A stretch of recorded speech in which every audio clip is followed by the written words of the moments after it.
दुर्गा थी युग की, ठाकुर द्वारों से पूछो। घुड़सवार आंखों में ज्वाला लिए शत्रु की छाती पर कैसे किले के पार कूदी थी, इन दीवारों से पूछो। पीड़ा से दिल मिलाता, गौरव से झिलमिलाता मैं झांसी का किला हूं।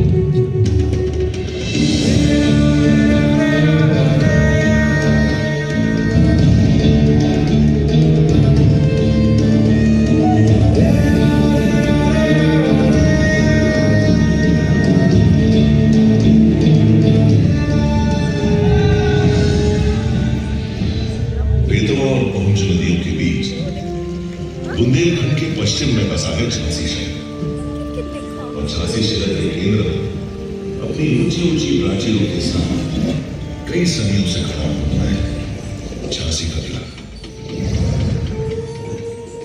सन 1613 ईस्वी में ओरछा नरेश महाराज वीर सिंह देव ने मेरा निर्माण करवाया था। 18वीं सदी की शुरुआत में पेशवा बाजीराव प्रथम ने जब फर्रुखाबाद के नवाब मोहम्मद खान मंगल से युद्ध करने के लिए बुंदेला राजा छत्रसाल की ओर मदद का हाथ बढ़ाया, तो राजा छत्रसाल ने अपना दिल खोलकर उनका आभार व्यक्त किया। पेशवा बाजीराव प्रथम को झांसी के साथ कुछ और भी क्षेत्र भेंट में दिए गए। इस तरह झांसी रजवाड़ा मराठा साम्राज्य में ढल गया और ध्वज बदल गया।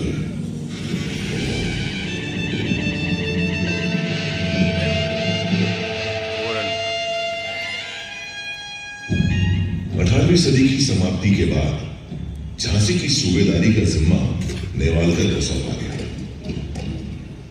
इसी वंश ने भारत के मुकुट में वह अनमोल हीरा जाना जिसकी अद्वितीय चमक पर भारतीय इतिहास गर्व करता है। नेवालकर वंश ही वह वंश था जिसकी कहानी का सबसे महत्वपूर्ण अध्याय बनी झांसी की रानी लक्ष्मीबाई, भारत के प्रथम स्वतंत्रता संग्राम की नायिका। मोरपंत दानवे एक प्रतिष्ठित ब्राह्मण थे। उनकी पत्नी भागीरथी ने एक कन्या को जन्म दिया। पिता ने नाम रखा मणिकर्णिका। सबकी चहेती मणिकर्णिका को मां प्यार से मनु कहकर बुलाती थी और पेशवा बाजीराव द्वितीय छबीली कहकर पुकारते थे। चंदा जी की मृत्यु उपरांत मोरोपंत दानवे जी काशी से बिठूर आ गए, जहां वे पेशवा बाजीराव द्वितीय के लिए काम करते थे। नटखट मासूम मणिकर्णिका सबकी चहेती थी, लेकिन कमाल है वह नहीं खेलती थी लट्टू या गिट्टी से। उसे तो लगाव था काशी की संस्कृति और मिट्टी से। उसे प्रेम नहीं था एकांत की अटारी से। वह तो मैदान में खेलती थी बर्छी, ढाल, कृपाण और कटारी से। ज्ञान लेने के लिए नहीं जाती थी इस तक या उस तक। उसकी शिक्षिकाएं थी उस तक। किसे पता था इस छबीली मनु का रिश्ता झांसी से जुड़ने वाला है। झांसी के गणेश मंदिर में 19 मई 1842 के शुभ दिन पर नेवालकर के महाराज गंगाधर राव से उनका विवाह हुआ। और मेरे आंगन में जब उनका प्रवेश हुआ तो लगा मानो साक्षात लक्ष्मी का आगमन हुआ है। काशी की मणिकर्णिका को झांसी ने नया नाम दिया, लक्ष्मीबाई। अपने नए नाम लक्ष्मीबाई के साथ वह झांसी के लिए लक्ष्मी बनकर ही आई थी। राज्य में वैभव लाई थी। विवाह के हर्षोल्लास के बीच ईस्ट इंडिया कंपनी की हुकूमत ने महाराज गंगाधर राव को आधिकारिक तौर पर झांसी का राजा स्वीकार किया। उन्हें सभी प्रशासनिक अधिकार प्रदान कर दिए गए। ऐसा करने से झांसी के राजा और प्रजा दोनों को लाभ हुआ। राज्य की आमदनी में बढ़ोतरी हुई। महाराज गंगाधर राव को कड़क बिजली और भवानी शंकर विद्युतों से सलामी दी गई।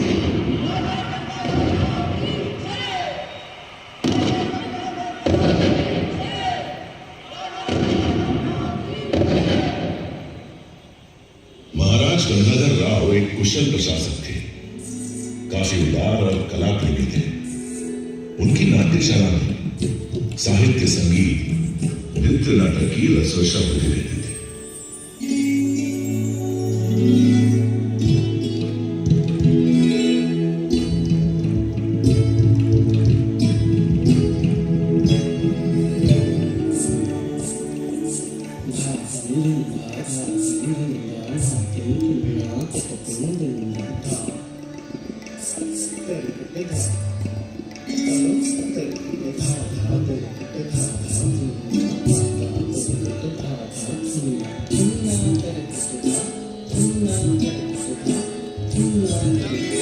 एक लोग नाट्यशाला में मधुर संगीत की स्वर लहरियां गूंजा करती थी, तो दूसरी ओर कारावास में कठोर दंड पाए हुए अपराधियों की चीख पुकार दिल दहलाती थी।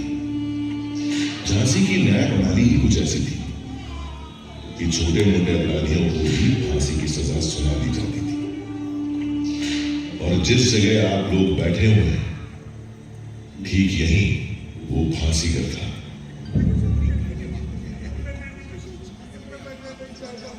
एक दिन रानी लक्ष्मीबाई सुबह सुबह शिव पूजन के लिए इधर से जा रही थी। उन्होंने फांसी सजा याफ्ता एक अपराधी की चीखें सुनी। उनका मन विचलित हो गया। उन्होंने महाराज गंगाधर राव से इस फांसी की सजा और इस फांसीगर को झांसी से सदैव हटाने का अनुरोध किया। इस अमानवीय न्याय प्रणाली को जल्द से जल्द रोकिए महाराज। फांसी की सजा और ये फांसी घर झांसी के किले से सदा सदा के लिए हटवा दें। आपसे मेरा ये अनुरोध है। महाराज ने रानी का अनुरोध स्वीकार कर लिया और झांसी में फांसी की सजा पर पूर्ण प्रतिबंध लगाने का आदेश जारी कर दिया। उसी दिन से झांसी गले की फांसी, दतिया गले का हार सिर्फ कहानियों की बात रह गई। झांसी की प्रजा ने इस नर्मदिल आदेश की सराहना की और महाराज का अभिनंदन किया। झांसी में इंसानियत की हवाएं बहने लगी। देश प्रेम की एक लहर के साथ नई ऊर्जा का प्रसार होने लगा। सुरक्षा की जिम्मेदारी अब केवल पुरुषों की नहीं रह गई थी, महिलाओं ने भी कमान संभाली। रानी लक्ष्मीबाई स्वयं तलवारबाजी एवं घुड़सवारी में निपुण थी। उन्होंने झांसी की स्त्रियों में भी इस कौशल का विकास किया। शस्त्रागार में नए हथियार बनने लगे। एक तोप का नाम झांसी की रानी रखा गया। क्या धमाका था उसका! धीरे धीरे तैयार होने लगी इस युवा रणचंडी की दुर्गा सेना।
नाट्यशाला में दो कुशल नृत्यांगनाएं थी, मोतीबाई और जूही। मैंने स्वयं देखा कि कैसे नृत्य युद्ध का अभ्यास छोड़कर वे रणभूमि में तलवारबाजी और घुड़सवारी के गुर सीखने लगे। देखते ही देखते रानी लक्ष्मीबाई की दुर्गा सेना झांसी की सुरक्षा करने में समर्थ हो गई।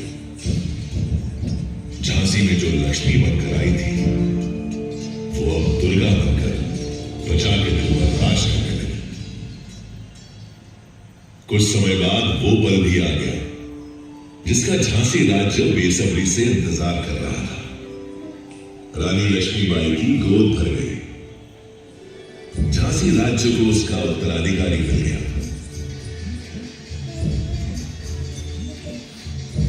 महाराज गंगाधर के आंगन में थालियां बजी। पूरा झांसी राज्य खुशियों से सराबोर हो उठा। झांसी के इस उत्सव को न जाने किसकी नजर लग गई। खुशियों की शहनाइयों से अचानक मातम के स्वर फूटने लगे। मात्र 3 माह की किलकारी को क्रूर काल निकल गया। रानी की गोद उतर गई। इस घटना से महाराज गंगाधर को गहरा सदमा लगा। उनका स्वास्थ्य बिगड़ने लगा। उन्हें लाइलाज लोगों ने घेर लिया। महाराज को झांसी के भविष्य की चिंता सताए जा रही थी। झांसी के राज सिंहासन को वारिस मिल सके, इस उद्देश्य से उन्होंने अपने ही वंश के एक बालक को गोद ली। महाराज गंगाधर और रानी लक्ष्मीबाई ने इस दत्तक पुत्र का नाम रखा दामोदर राव। अभी झांसी के भविष्य की सुरक्षा डामाडोल ही थी कि झांसी के वर्तमान का सूरज भी बुझ गया। असमय निधन हो गया महाराज गंगाधर राव का। रानी लक्ष्मीबाई ने किसी तरह होश संभाला। तब उन्होंने पीड़ा के आंसुओं को पोंछकर एक संरक्षक के रूप में झांसी की बागडोर अपने हाथों में ले ली। इधर रानी लक्ष्मीबाई ने झांसी का शासन संभाला और उधर ईस्ट इंडिया कंपनी के गवर्नर जनरल लॉर्ड डलहौजी ने झांसी को हथियाने के हथकंडे शुरू कर दिए। झांसी में तैनात अपने पॉलिटिकल असिस्टेंट मेजर एलिस के जरिए रानी तक अपना फरमान पहुंचाया। रानी साहिब, सन 1804 में हुई संधि के मुताबिक झांसी भी दूसरे पड़ोसी राज्यों की तरह ईस्ट इंडिया कंपनी के अधीन आता है। अब चूंकि स्वर्गीय महाराज गंगाधर राव की अपनी कोई संतान नहीं है, इसलिए कंपनी उनके गोद लिए हुए पुत्र दामोदर राव को झांसी के उत्तराधिकारी का दर्जा नहीं दे सकती। आपको सूचित किया जाता है कि अब झांसी राज्य पूरी तरह से कंपनी के अधीन रहेगा। इसके एवज में कंपनी रानी लक्ष्मीबाई को उनके निजी खर्च के लिए 5,000 रुपया महीना की पेंशन अदा करने की मंजूरी देती है और साथ ही रानी लक्ष्मीबाई को हुक्म देती है कि वे जल्द से जल्द अपने जरूरी सामान के साथ झांसी का किला खाली कर दें। हम सुना करते थे कि व्यापारियों के भेष में लुटेरे हैं आप लोग। आज आपने इस बात को सिद्ध भी कर दिया। वापस जाकर कह दीजिए अपने गवर्नर जनरल लॉर्ड डलहौजी से हम उनका फरमान अस्वीकार करते हैं। मैं अपने जीते जी अपनी झांसी नहीं दूंगी, नहीं दूंगी। अंग्रेजी फरमान सुनकर रानी लक्ष्मीबाई क्रोध की ज्वाला से दहक उठी। वो जानती थी कि अंग्रेज झांसी को हथिया कर उसे बर्बाद करना चाहते हैं। वो किसी भी कीमत पर किला छोड़ने के लिए तैयार नहीं थी। देशमुख जी ने उन्हें शांति से समझाया। श्रीमान, मैं आपकी पीड़ा और क्रोध को समझ सकता हूं। देखिए, अभी समय हमारे अनुकूल नहीं है। वर्तमान परिस्थितियों में समझौता करना ही एकमात्र रास्ता है। क्या कह रहे हैं देशमुख जी? आप ऐसा सोच भी कैसे सकते हैं? मैं इन फिरंगियों के आगे झुक जाऊं और अपनी झांसी में सौंप दूं? गलत मत समझिए श्रीमंत, अगर आप शांति से विचार करें तो ये भी हमारी एक कूटनीति होगी। अंग्रेजों की बात अभी मानकर एक तो आप सतर्क रहेंगे, दूसरा उनके खिलाफ किसी भी गतिविधि में शामिल होने पर उन्हें आपका शक भी नहीं होगा। रानी लक्ष्मीबाई ने देशमुख जी का सुझाव मान लिया। दिल पर पत्थर और मन में ढेर सारी यादें रखकर रानी ने किला छोड़कर रानी महल में रहने का फैसला किया। जाते जाते रानी ने झांसी को अपना संदेश दिया। इस किले से जाने का ये मतलब नहीं है कि मैं हार गई। असली युद्ध तो अभी बाकी है। बिठूर में पेशवा बाजीराव ने मुझे देश प्रेम, स्वधर्म और स्वराज की शिक्षा दी थी। अब समय आ गया है कि मैं उनके द्वारा बताए गए स्वराज के मार्ग पर ही चलूं। इसके लिए चाहे मुझे अपने प्राण ही क्यों न त्यागने पड़े, मैं एक दिन स्वराज की पताका जरूर फहराऊंगी।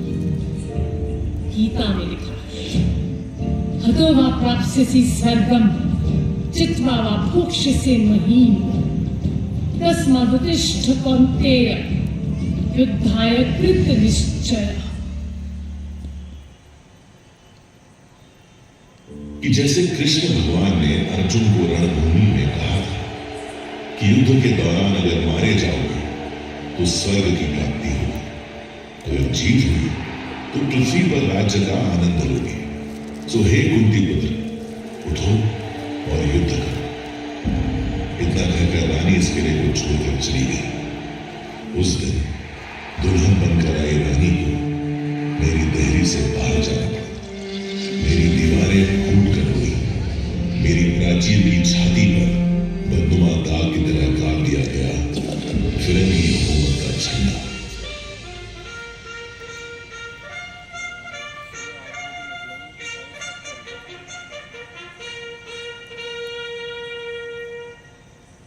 हंसती खेलती झांसी का सुख वैभव छिन गया। अंग्रेजी हुकूमत ने न केवल आम जनता को प्रताड़ित किया, बल्कि रानी का अपमान करने का भी कोई मौका नहीं छोड़ा। रणनीति के अनुसार रानी अपमान का यह कड़वा घूंट पीने के लिए मजबूर थी। इस कठिन समय में एक दिन पेशवा नाना साहब का संदेशा लेकर रानी के पिता मोरोपंत जी उनसे मिलने आए।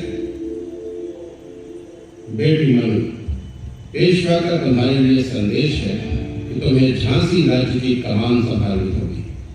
अब से लगभग 4 महीने के बाद 31 मई को रविवार के दिन पेशावर से बंगाल तक की सारी फौजी छावनियों में बगावत का बिगुल बजा दिया जाएगा। तुम्हें इस जंग के लिए तैयार रहना होगा। अब्बा साहब, पेशवा को कहें कि वे निश्चिंत रहे। इस जंग का तो हमें बड़ी बेसब्री से इंतजार था। लेकिन समय से पहले ही 29 मार्च को मंगल पांडे के नेतृत्व में बैरकपुर की छावनी में अंग्रेजों के खिलाफ हमला बोल दिया गया।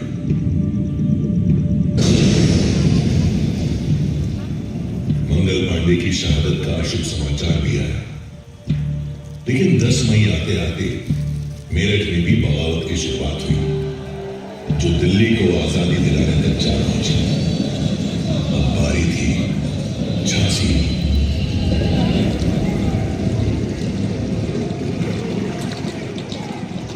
5 जून 1857 को 12वीं पैदल सेना के सिपाहियों ने स्टार फ्लोर पर हमला बोल दिया, जो अंग्रेजी कंपनी का अधीन था।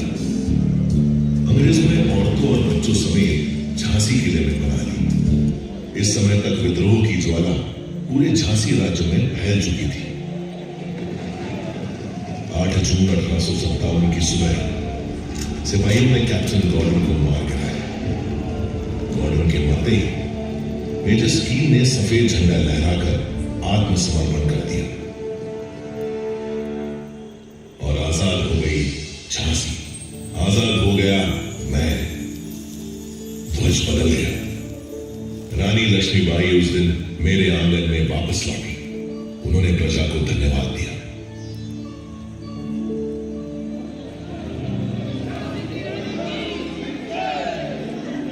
मुझे गर्व है आप सभी पर, आपके हौसलों पर, आपकी बहादुरी पर। अगर आप लोग इस लड़ाई में अंग्रेजों के खिलाफ खड़े न होते तो हम ये जंग कभी नहीं जीत पाते। लेकिन याद रहे, खतरा अभी पूरी तरह से टला नहीं है। हमें चौकन्ना रहना होगा। अंग्रेज कभी भी पलटवार कर सकते हैं। हमें झांसी को फिर से उन्नति की राह पर लाना है। झांसी के विकास का काम शुरू हो गया। इस दौरान रानी लक्ष्मीबाई ने हर चुनौती का सामना अपनी बुद्धिमत्ता से किया। हर तरह की घटनाओं से जूझते हुए रानी लक्ष्मीबाई स्वयं को मजबूत कर ही रही थी कि एक दिन मोतीबाई एक बुरी खबर लेकर आई।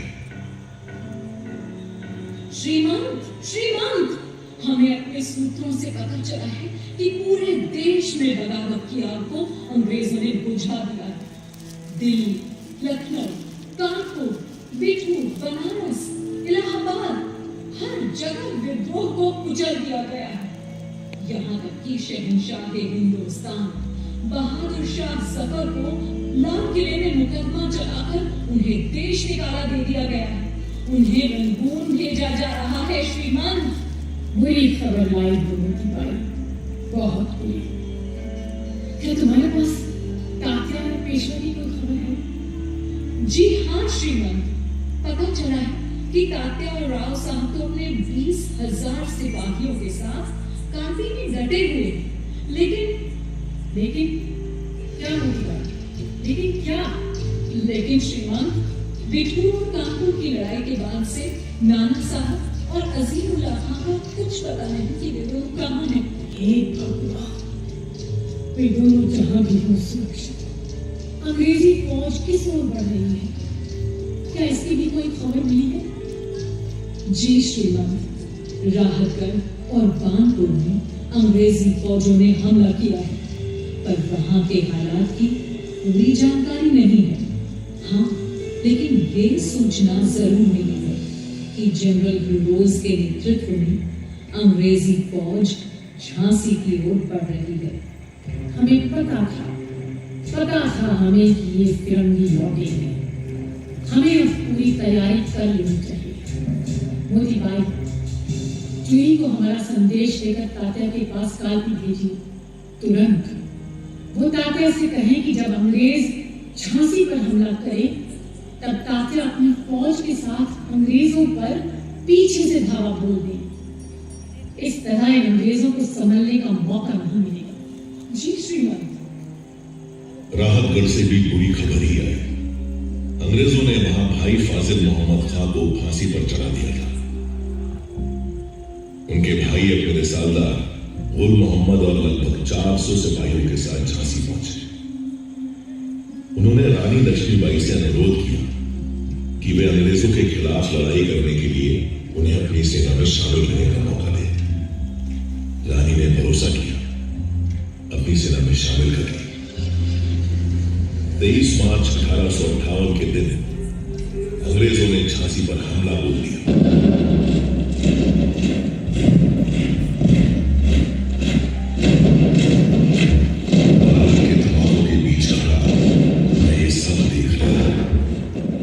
लेकिन झांसी में वफादारों की भी कोई कमी नहीं थी। फाटक पर ही अंग्रेजों पर टूट पड़े कुंवर खुदा बख्श। लड़ते लड़ते उन्होंने अपने प्राणों की आहुति दी।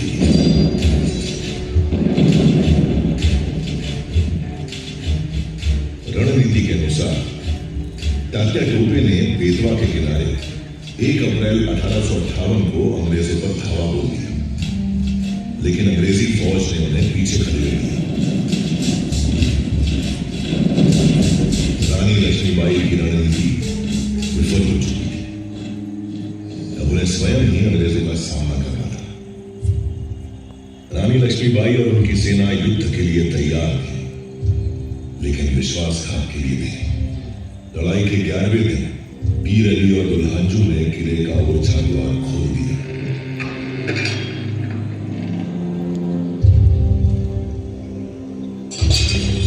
अंग्रेजी फौज ने शहर में प्रवेश करने में सफल हो गई।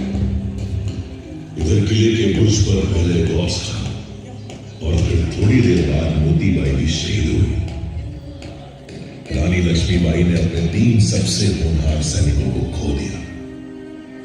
आज भी इस किले की मिट्टी में ही सुपुर्द खाक है ये शूरवीर। रानी अंग्रेजों का डटकर मुकाबला कर रही थी, लेकिन परिस्थितियां झांसी के विरुद्ध होती जा रही थी।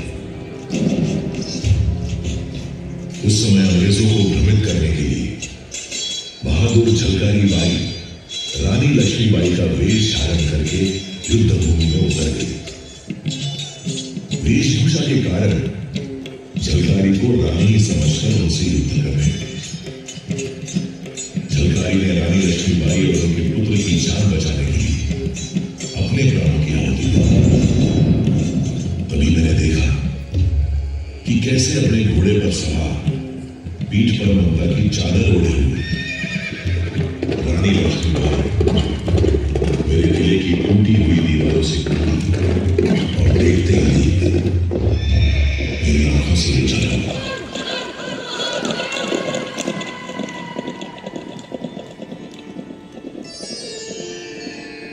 उस सारी रात को मुझे झांसी से जाना पड़ा था, लेकिन मैंने प्रण लिया था कि जब तक जीवित हूं तब तक मातृभूमि की रक्षा के लिए लड़ती रहूंगी।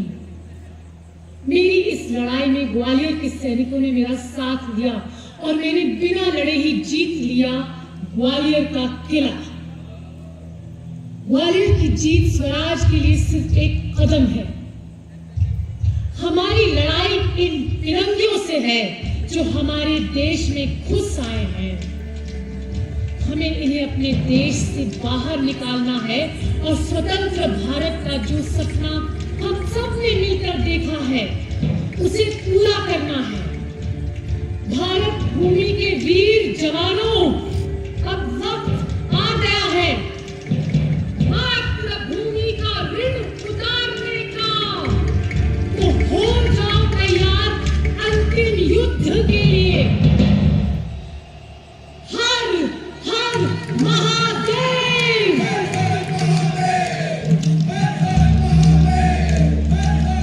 अंग्रेजों से अंतिम युद्ध का समय आ गया था। मुंदर, देशमुख, जवाहर सिंह, रघुनाथ सिंह और गुल मोहम्मद रानी के साथ थे। सूरज निकलते ही जंग शुरू हो गई। रानी लक्ष्मीबाई की तलवार के आगे दुश्मनों के पैर उठने लगे। पहला पहर रानी लक्ष्मीबाई के पक्ष में था। दूसरे पहर तक अंग्रेजों को समझ आ चुका था कि अगर रानी लक्ष्मीबाई को नहीं रोका गया तो ये जंग कभी नहीं जीत सकेंगे। तभी फिरंगियों ने अपनी रणनीति में बदलाव किया और हुसार दस्ते को रानी लक्ष्मीबाई से लड़ने आगे भेजा। हुसार दस्ते ने भी ऐसी वीरांगना पहले कभी नहीं देखी थी। दांतों से घोड़े की लगाम संभाले और दोनों हाथों से तलवार चलाते हुए शत्रुओं का संहार कर रही थी रानी लक्ष्मीबाई। लेकिन उस वक्त रानी का विश्वास पात्र घोड़ा उनका साथ न दे सका। एक नाले के पास पहुंचकर ठिठक गया। रानी को हुसार दस्ते ने घेर लिया। ठिठक गया समय, ठिठक गई दिशाएं, ठिठक गई थी मेरी भी सांसें। दुश्मनों से घिरी रानी आंधी प्रबंधन की तरह लड़ती रही। तभी एक घाती दरिंदे ने उनकी बस्तियों के पास तलवार से वार किया। रानी चोटिल हो गई। उनके शरीर से खून बह रहा था, पर वो तो खूब लड़ी मर्दानी, वो तो झांसी वाली रानी थी। धाव खाकर भी पूरे दाव और चाप से लड़ती रही। एक एक कर शत्रु धराशायी हो गए थे। किसी ने उनके सिर पर वार किया। इस बार उनकी आंख जख्मी हो गई, तो उन्हें ठीक से दिखाई नहीं दे रहा था। फिर भी रानी डटी रही। हुसारों का सफाया करते हुए तभी गुल मोहम्मद और बाकी साथी रानी के पास पहुंचे। सबने देखा कि रानी नक से शिख तक खून से लथपथ है। देखते देखते रानी घोड़े की पीठ पर लुढ़क गई। मेरे मन में गूंज रहे युद्ध शुरू होने से पहले रानी के शब्द। आज ही युद्ध का अंतिम दिन हो सकता है। अगर मैं मर जाऊं तो तुम्हें मेरे पुत्र दामोदर की रक्षा करनी होगी। याद रहे, चाहे कुछ भी हो जाए, मेरी मौत के बाद कोई भी फिरंगी मेरे शरीर को छूने ना पाए। गुल मोहम्मद ने रानी के घोड़े की लगाम संभाली और उन्हें जंग के मैदान के दूसरी ओर बाबा गंगादास जी की कुटिया में ले गया। रानी की हालत नाजुक थी। बाबा गंगादास ने उनकी नब्ज पकड़ी तो उनकी आंखों में नमी साफ दिखाई देने लगी। हम सब जिस घड़ी की कल्पना भी नहीं कर सकते थे, वो घड़ी हमारे सामने थी। बाबा ने रानी के मुंह में गंगा जल डाला। थोड़ी देर में रानी की आंख खुली। उनके आखिरी शब्द थे, हर हर महादेव और ओम नमो वासुदेवाय। वो हमें और अपनी जान से भी ज्यादा प्यारी मातृभूमि को छोड़कर सदा के लिए चली गई। रानी लक्ष्मीबाई की देह पंच तत्वों में विलीन हो गई, लेकिन रानी की शौर्य गाथा धरती आकाश की सीमाओं के पार कण कण में समा गई। रानी की समय के बंधनों को लांघकर आज भी हमारे सामने मौजूद है। लोग कहते हैं कि उस दिन रानी मर गई थी, लेकिन मैं जानता हूं उस दिन रानी लक्ष्मीबाई युगों युगों तक अमर हो गई थी, सदैव वीरता की मिसाल बनकर जीने के लिए।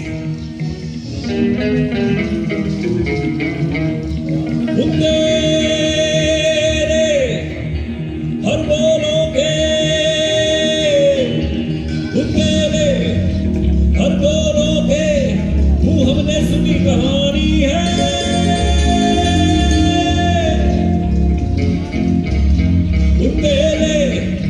हर बोलोगे वो हमने सुनी कहानी है।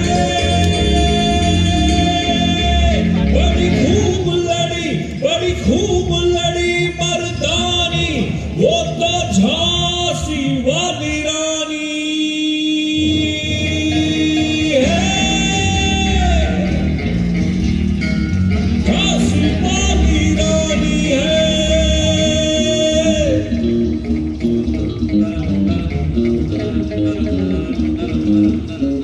कानपुर के नाना की मुंह बोली बहन छबीली थी। नाना के संग पढ़ती थी, वो नाना के संग खेली थी। पर्ची लाल कृपाण कटारी उसकी यही सहेली थी। वीर शिवाजी की गाथाएं उसको याद जबानी थी।